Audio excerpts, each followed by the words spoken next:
Mheshimiwa Mkuu wa Chuo, nami napenda nianze kwa kumshukuru sana Mwenyezi Mungu kwa kutujalia zawadi ya uhai na kutupatia kibali cha kukutana hapa kwenye maadhimisho ya miaka 20 tangu kuanzishwa kwa Chuo Kikuu Katoliki cha Ruaha. Mheshimiwa Dr. Samia Suluhu Hassan, Rais wa Jamhuri ya Muungano wa Tanzania, amenituma kuwasilisha kwenu salamu zake na pongezi kwa maadhimisho haya.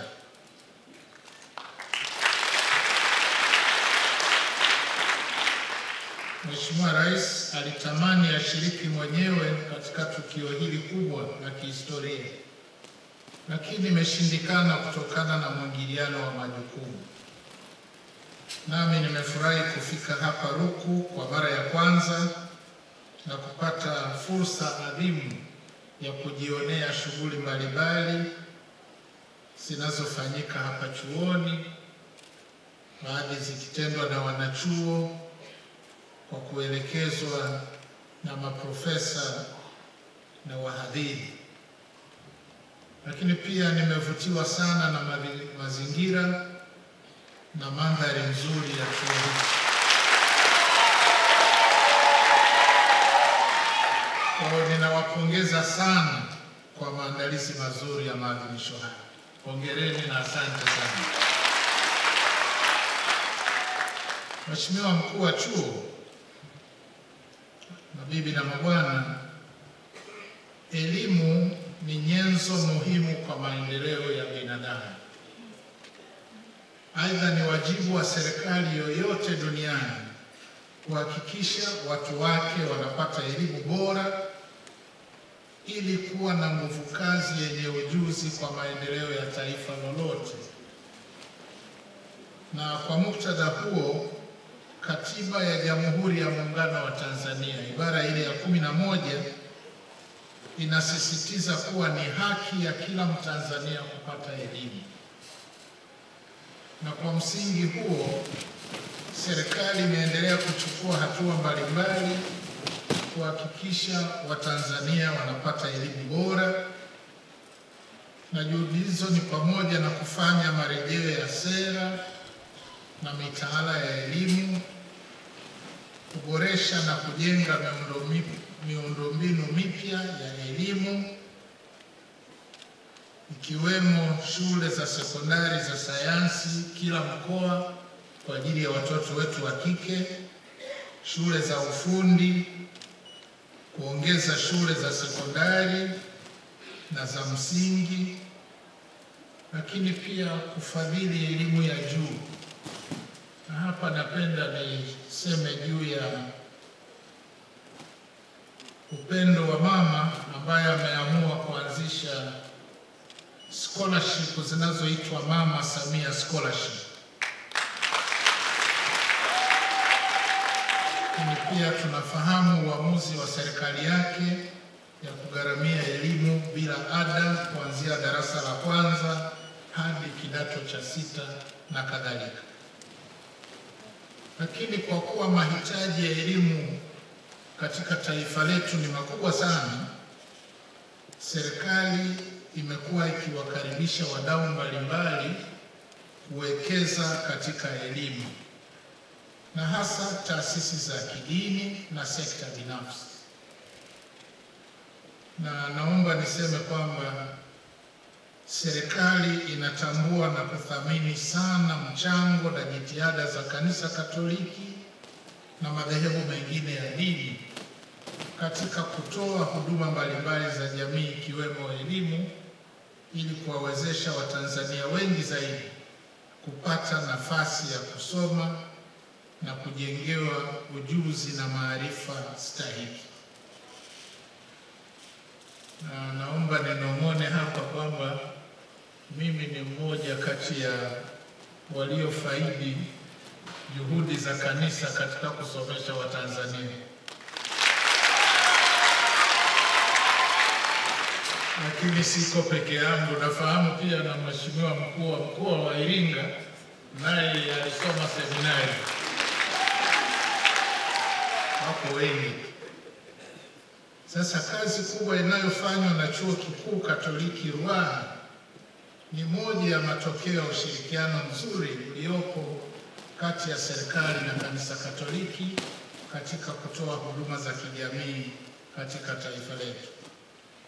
Na katika miaka 20 ya kuwepo kwake, Chuo Kikuu cha Ruku kimefanikiwa pamoja na mambo mengine kuandaa wataalamu wengi ambao baadhi yao ni kama mimi, ni watendaji wa serikali katika nyanja mbalimbali. Kwa hiyo ninalipongeza sana Baraza la Maaskofu Katoliki Tanzania TEC, ambao ni wamiliki wa chuo hiki, kwa uwekezaji huu katika ukanda wa nyanda za juu kusini na katika maeneo mengine ya nchi yetu. Na hapa napenda nami niongeze sauti yangu kukupongeza sana Mhashamu Baba Askofu Tarcisius kwa kuwa mmoja wa waasisi wa chuo hiki. Hongera sana.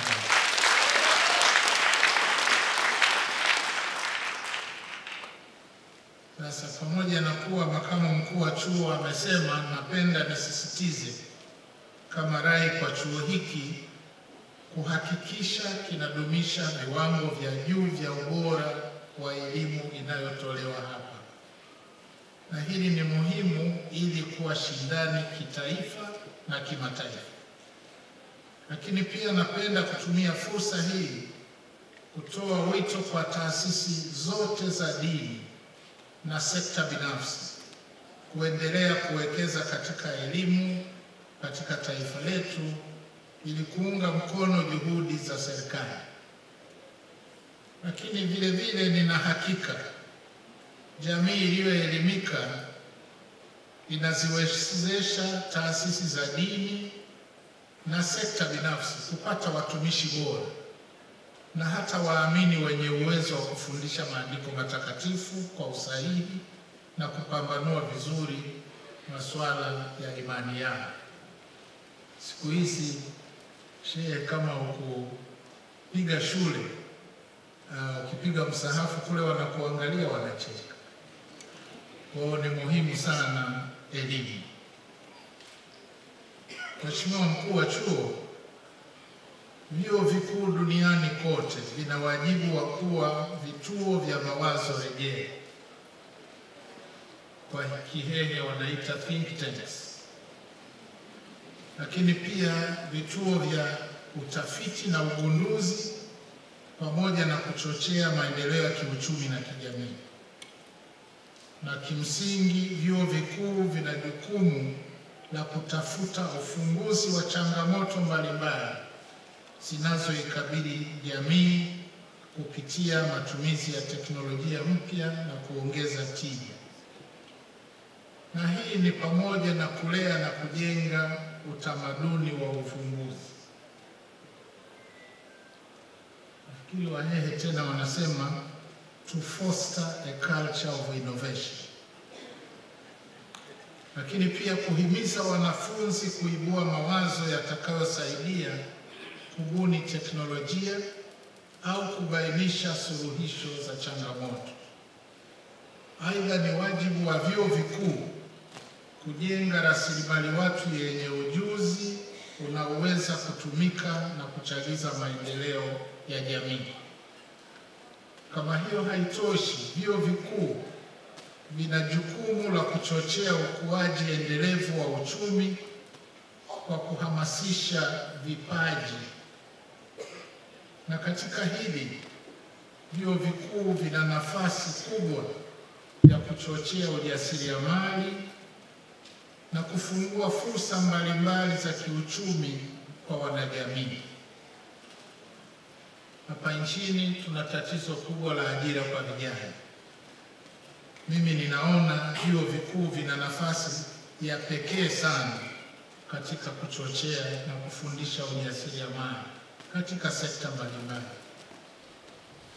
Lakini pia vyuo vikuu vinawajibika kukuza ushirikiano baina yao na sekta mbalimbali na jamii kupitia ubunifu na tafiti wanazozifanya, na hili nitalirejea baadaye. Kwa hiyo napenda kuhimiza wanataaluma kuweka mkazo katika tafiti zinazoitwa tafiti tumizi. Kwa Kihehe tena inaitwa applied research. Katika taifa letu zinahitajika sana tafiti zinazolenga kukabiliana na changamoto zilizoko katika jamii, na hususan teknolojia duni na tija ndogo katika sekta za uzalishaji. Lakini pia tunahitaji tafiti tumizi upande wa magonjwa ya binadamu, mimea na mifugo, lakini vile vile namna ya kupambana na uharibifu wa mazingira. Lakini tunazo changamoto nyingine katika jamii yetu ambayo ni pamoja na uongozi maslahi. Badala ya viongozi kujali maslahi ya wanyonge na walio wengi, basi wanajali maslahi ya matumbo yao. Tunazo changamoto za siasa chafu, ukatili dhidi ya wanawake na watoto, na changamoto za rushwa na kadhalika. Kwa hiyo naomba kuwahimiza wahadhiri pamoja na wanafunzi kujielekeza katika kufanya tafiti zitakazotoa majibu ya changamoto kama hizo. Aidha, ni muhimu pia kwa wanazuoni na wanataaluma kufanya uchambuzi na kujihusisha na mijadala mbalimbali ya kitaifa kwa lengo la kuelimisha jamii na kusaidia utatuzi wa changamoto kwa kipindi cha muda mfupi, muda wa kati na muda mrefu. Na mifano michache ni pamoja na kutoa mawazo na ushauri kwa Tume ya Rais ya maboresho ya mfumo wa kodi ambayo inaendelea kufanya kazi hivi sasa, lakini pia katika ukamilishwaji wa dira mpya ya taifa letu, dira ya mwaka 2050. Waheshimiwa viongozi na wote mnaofuatilia tukio hili kwenye vyombo vya habari, maadhimisho haya ya miaka 20 ya Chuo Kikuu Katoliki cha Ruaha pia yanatoa fursa ya kutafakari kuhusu chuo kilikotoka, kilipo na kinakoenda. Hivyo ni nafasi nyingine ya kuangalia mafanikio yaliyopatikana tangu kuanzishwa kwa chuo hiki, changamoto mbalimbali zilizojitokeza, fursa zilizopo, na kuangalia dira ya chuo kwa miaka ijayo. Ninaamini tafakuri yenye mlengo huo itasaidia kujiandaa na kupanga mikakati ya kukiwezesha chuo na wahitimu wake kukabiliana na mabadiliko makubwa yanayoendelea duniani katika nyanja zote. Na niseme hapa kwamba nimefurahi sana kusikia mpango wa chuo cha kuanzisha kitivo kitakachoshughulika na akili mnemba. Nadhani kwa Kihehe tena wanaita artificial intelligence, lakini na mengine mwambata na hayo kama robotic engineering na kawaida.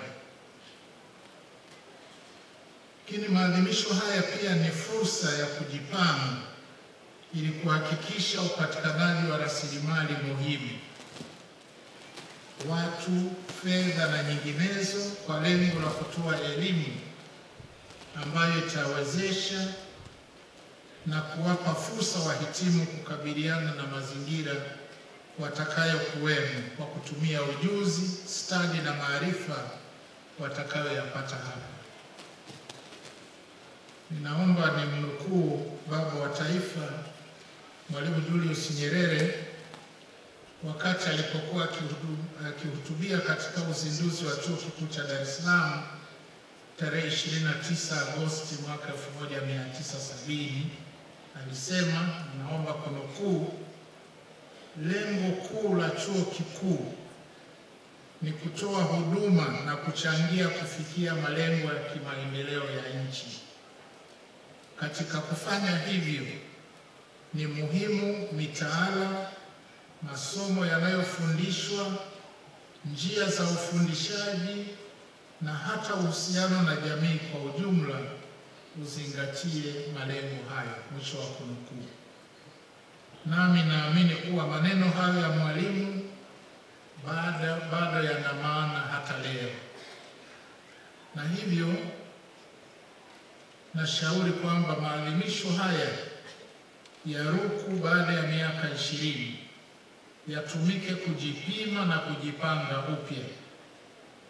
Aidha, napenda pia kutoa wito kwa wahitimu wote wa chuo hiki kwa kipindi cha miaka 20 iliyopita wawe mabalozi wazuri wa chuo hiki huko waliko, na vile vile wakisaidie chuo cha RUCU kadri inavyowezekana. Mheshimiwa Mkuu wa Chuo na wanachuo wote, naomba tena nisisitize kwamba serikali kwa upande wake itaendelea kutenga fedha kwa ajili ya wanafunzi wanaosoma vyuo vikuu na vile vya kati, na lengo la serikali ni kuhakikisha kila mtoto ambaye anatoka katika mazingira ambayo hayamwezeshi kutimiza ndoto yake ya kupata elimu ya juu awezeshwe kuipata. Na katika azma hiyo, serikali kwenye mwaka 2024-2025 ilitenga jumla ya shilingi takriban bilioni 254 kwa ajili ya mikopo kwa wanafunzi wapya wa shahada ya kwanza, ambapo jumla ya wanafunzi 81,079 wamenufaika. Aidha, katika mwaka huo jumla ya shilingi bilioni 503 zilitolewa kwa wanafunzi 157,981 wanaoendelea na masomo katika shahada ya kwanza kwenye vyuo vikuu mbalimbali ikiwemo Chuo Kikuu Katoliki Ruaha, na hivyo kufanya jumla ya fedha zilizotolewa katika mwaka wa masomo 2024-2025 kuwa shilingi bilioni 757.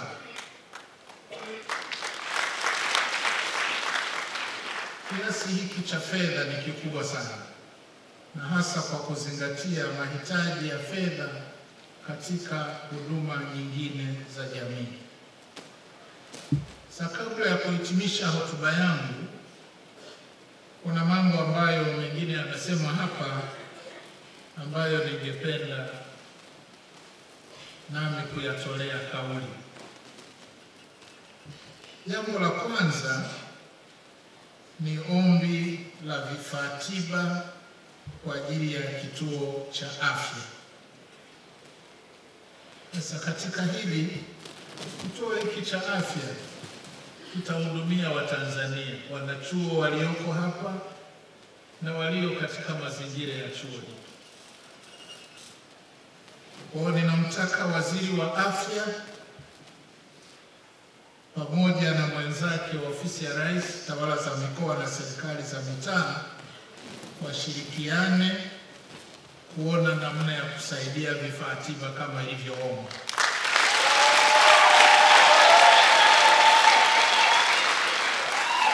Wanaomba viongozi wa chuo basi muweze kuwasilisha mahitaji na aina ya vifaa ambavyo wanao mngependa kuanza navyo ili kituo cha afya kiweze kuwahudumia Watanzania.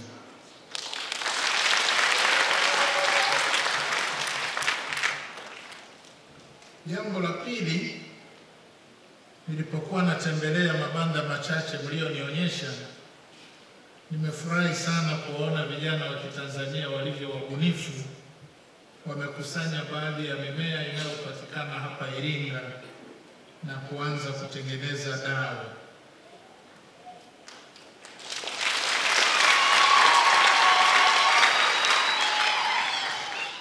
Kwa hiyo utafiti na utengenezaji wa dawa kutokana na miti yetu ya asili ni jambo la muhimu.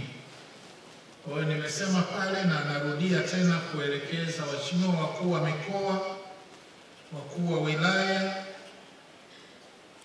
wakurugenzi wa halmashauri, lakini pia Tanzania Forest Services na ile taasisi yetu ya utafiti wa misitu TAFORI.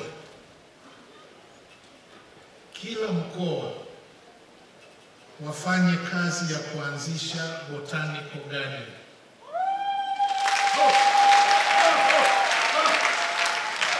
Lazima tutambue kwamba miti dawa inapotea, au wajanja wachache wanakuja huku kwetu, wanafanya tafiti, wanaondoka na dawa zetu.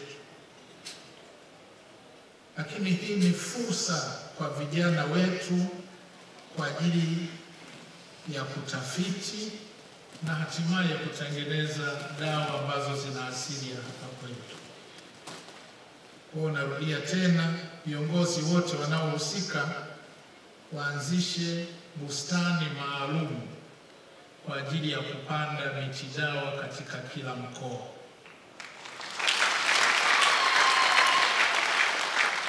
Na vijana wetu watapata sehemu nyepesi zaidi za kufanya tafiti zao. Lakini la pili, nimesikia kuhusu upungufu wa wahadhiri na hususan upande wa uuguzi, ukunga, artificial intelligence na kadhalika. Sasa hili sio jepesi. Hata ndani ya vyuo vya serikali tuna uhaba mkubwa. Kwa hiyo ushauri wangu ni kwamba upande wa serikali, upande wa taasisi za dini na sekta binafsi, tuendelee kufundisha zaidi, lakini kufanya jitihada mahususi kabisa za kuwabakiza wale ambao tunawabakiza kufundisha katika vyuo vyetu.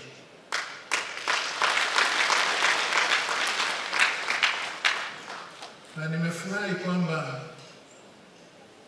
tuna wageni hapa kutoka Italia, Denmark na kwingineko.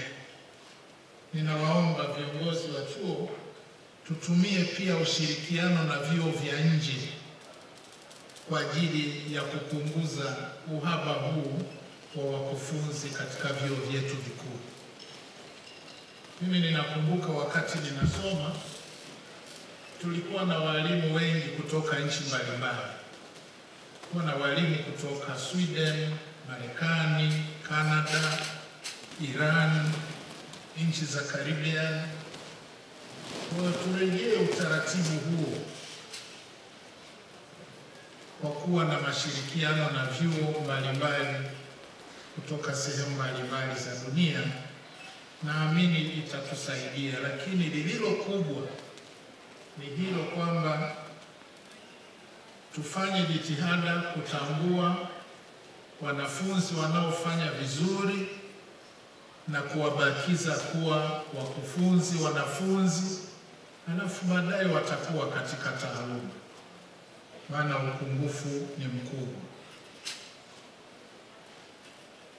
Nimesema kwamba wengi wanahama kutoka chuo hiki wanakwenda vyuo vya umma. Miaka michache iliyopita ilikuwa kinyume chake. Zipo idara za chuo kikuu cha Dar es Salaam ambazo nafahamu maprofesa washiriki, wahadhiri walihama kutoka vyuo vikuu vya serikali na kwenda kwenye vyuo vikuu vipya vikiwemo vyuo vikuu vya sekta binafsi na mashirika ya kidini. Lakini yote hiyo ni kuonyesha kwamba tuna uhaba mkubwa bado katika taifa letu. Kwa nimefurahia sana uhusiano wa RUCU na vyuo vikuu vingine vya nchi. Naomba waudumishi.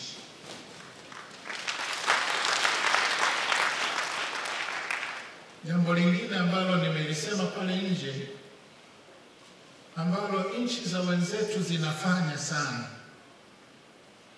tunapofanya tafiti, hatufanyi tafiti kujifurahisha.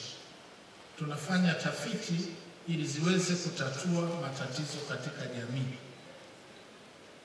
Tunafanya tafiti ili viwanda vyetu, sekta binafsi waweze kuzitumia kuboresha tija. Kwa narudia tena, rai yangu kwa taasisi kama RUWASA, nafurahi sana Mama Monica utalibeba hili, lakini pia TANESCO, lakini pia sekta binafsi. Hebu waje hapa Ruku waone tafiti nzuri walizonionyesha hawa vijana, alafu wawasaidie. Sekta binafsi igharamie baadhi ya hizi tafiti, ndivyo wenzetu wanavyosonga mbele. Nina hakika vijana wa Kitanzania ni wabunifu sana. Tunachohitaji kufanya ni kuwawezesha waboreshe zile tafiti na matokeo yake, na baadaye kuweza kuzifikisha kwenye ngazi ya kuzifanyia biashara, to commercialize the research products.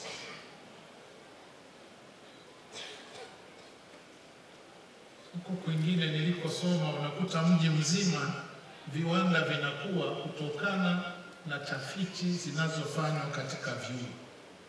Nadhani wakati umefika na Tanzania tujifunze, sekta binafsi, wenye viwanda, sisi serikalini, taasisi mbalimbali, kufadhili tafiti ambazo zinafanywa na vijana wetu katika vyuo vyetu vikuu.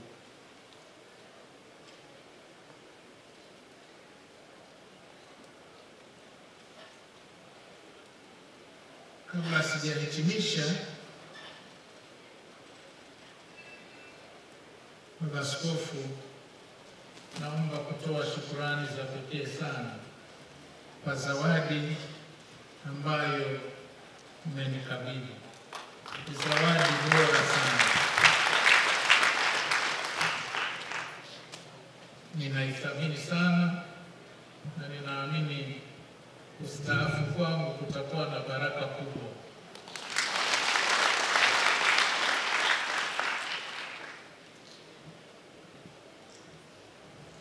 Lakini Baba Tarcisius, ninaiga kwako. Hongera sana tena kwa utume uliotukuka, na hatimaye sasa ulipofika wakati umeamua kustaafu. Basi na mimi nafuata nyayo zako, nitaeleza baadaye kidogo. Mheshimiwa Mkuu wa Chuo, ninapenda kukushukuru tena wewe na uongozi wa chuo kwa ujumla kwa kumwalika Dr. Samia Suluhu Hassan, Rais wa Jamhuri ya Muungano wa Tanzania, kuwa mgeni rasmi katika maadhimisho haya ya miaka 20 ya Chuo Kikuu Katoliki Ruaha. Aidha, ninawashukuru na ninapokea kwa unyenyekevu matashi yenu mema kwangu ninapoelekea kupumzika. Nadhani ni kubadilisha aina ya shughuli ninayofanya. Baada ya utumishi wangu wa takriban miaka 40, ikiwemo 14 niliyofanya kazi kama mhadhiri wa Chuo Kikuu cha Dar es Salaam.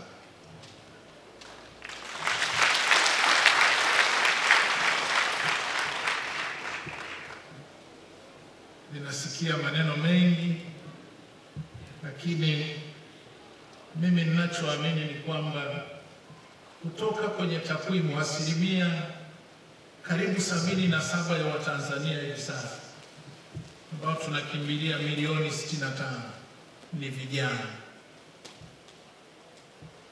Kwa ni muhimu sana sasa vijana wapate nafasi ya kushiriki katika uongozi wa taifa hili.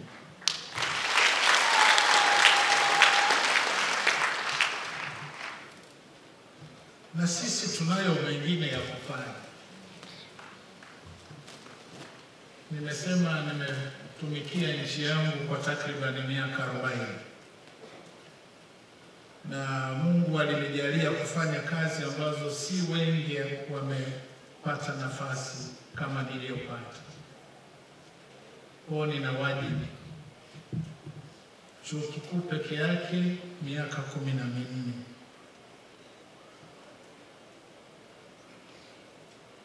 Baada ya pale nilifanya kazi Benki ya Dunia miaka 5. Nikapewa nafasi ya kuwa mshauri wa uchumi wa Rais mstaafu wa awamu ya 4 wakati ule, karibu miaka 2. Nikawa naibu katibu mkuu Wizara ya Fedha takriban miaka 2 mingine.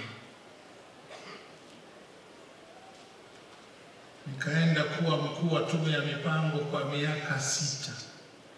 Nawaza taifa hili liende wapi? Baadaye nikatumwa kwenda kuwa mkuu wa Mamlaka ya Mapato Tanzania kwa siku 30.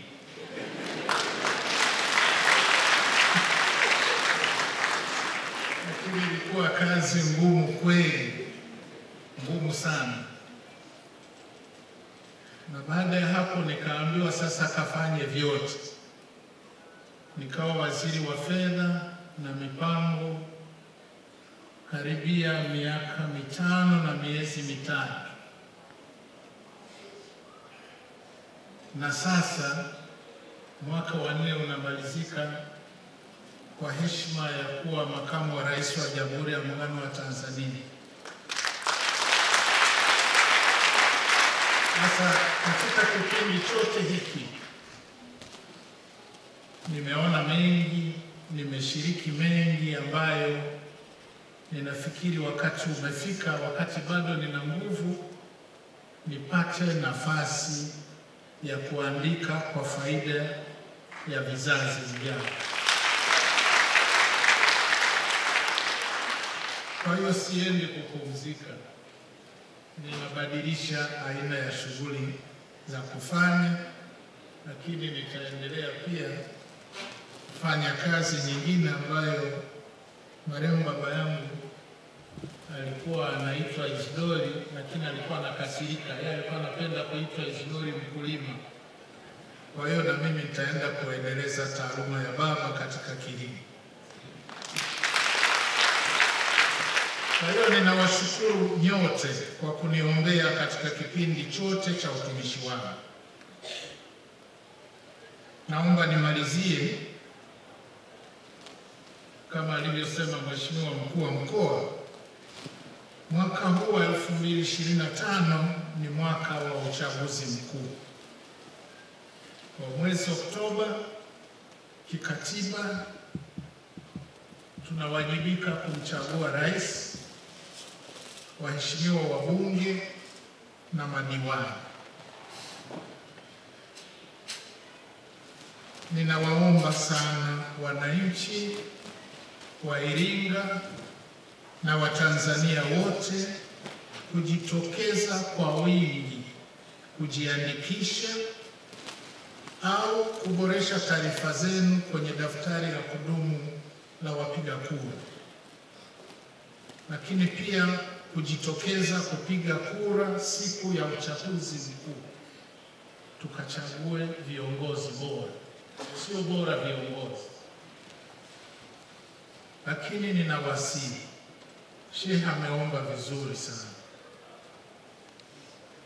Taifa hili wa Katoliki mnafahamu, toka uhuru liliwekwa chini ya ulinzi wa Mama Bikira Maria. Ndio maana zawadi mlionipa ninaithamini sana.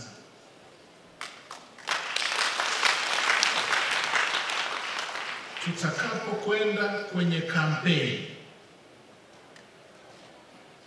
na hata katika shughuli za kuboresha daftari la wapiga kura, ninawasihi sana kwa unyenyekevu kabisa, tutunze amani ya mama Tanzania. Sisi sio watu wa vurugu, hata huko kwingine tunakopita katika nchi nyingine, sisi tunaheshimika sana kuwa watu wa staha, watu wanaopendana. Sisi wote ni watoto wa Mungu. Haijalishi sura zetu, rangi zetu, dini zetu. Tunao wajibu, hatuna nchi nyingine. Tunao wajibu wa kutunza amani ya mama Tanzania, ili vijana hawa nilioona wanatumia akili yao kufanya ubunifu. Watoto wadogo waliozaliwa leo, watoto wachanga, nao wafaidi nchi hii nzuri aliyotupa Mungu. Tukiichezea, tutajibu kwa Mungu. Ninawasihi sana. Bila shaka baadhi yenu mnafahamu, mimi nimezaliwa katika mkoa wa mpakani. Natoka utoto wangu nimekuwa zikilia bunduki kule ng'ambo ya mto Malagarasi.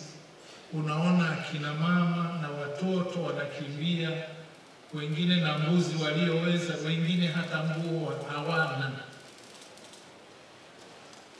Ninawasihi sana, tutumie nafasi hii kuchagua viongozi waadilifu, viongozi watakao changia mawazo yao kuipeleka mama Tanzania mbele.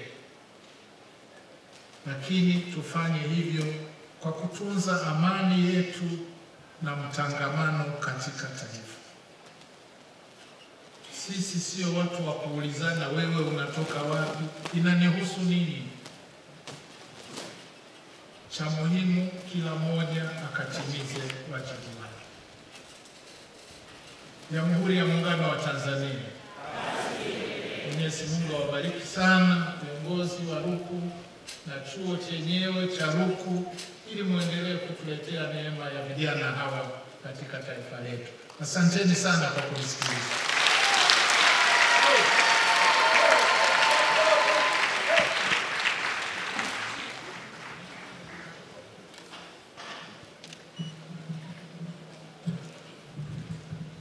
Asante sana Mheshimiwa Makamu wa Rais wa Jamhuri ya Muungano wa Tanzania. Makofi tena jamani.